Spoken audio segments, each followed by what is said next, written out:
Gusto mo bang mag-camp sa mga native cottages na ito dito sa bayan ng Baler?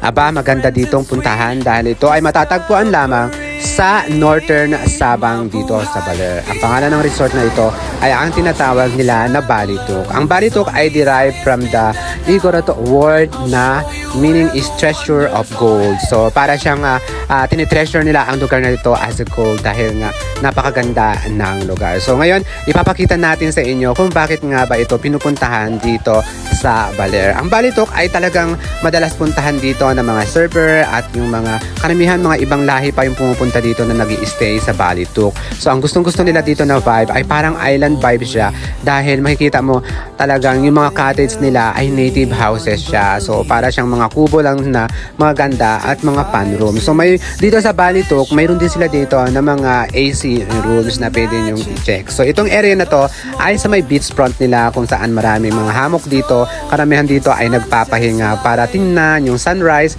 and of course yung mga nag-serve tuwing umaga at hapon dito. At ito naman yung mga rooms na available sila na tinatawag nilang mga kubo. So itong mga kubo na to ay nagre-range lamang siya ng 1K to 2.5 and mayroon din sila dito na mga rooms na AC and fan room pero iba-iba yung mga design niya na nagre-range naman siya ng 2,000 to 5,000 na bawat room. So ilan ang mga kasya noon ay makikita natin mamaya dito. So hindi ko na rin kasi talaga matandaan yung bawat rooms dito kung ano yung mga ilan ang kayang i-accommodate na mga person. Pero pwede nyo i-message ang kanilang official Facebook page para malaman nyo kung ano yung mga promotions na meron sila dito. So ito yung isang room na tinignan natin. Maganda din yung kanilang CR and of course mayroon din silang space para kayo ay kung kakain kayo kasama ang iyong barkada ay meron din sila. Ito na mga cottage na ito ay twin cottage siya. So pwedeng kunin yung kabilaan magkaiba and ito yung itsura niya dito sa loob. Panroom ito and talaga namang napaka-presko niya. And this time ay kakaalis lang ng guest kaya hindi naka-set up yung beddings nila. But pag nakita nyo sa kanilang official pages ay magaganda ang mga setup ng beddings nila dito.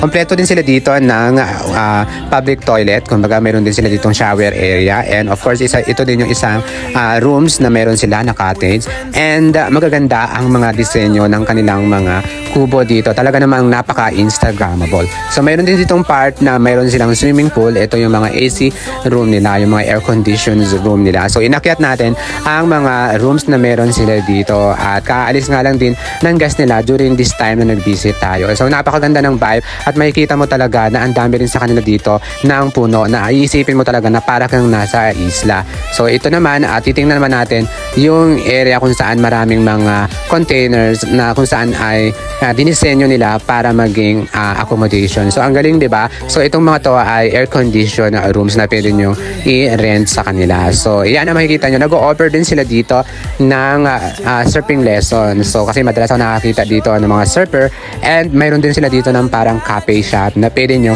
tambayan kung gusto nyo magkape or mag-chillax.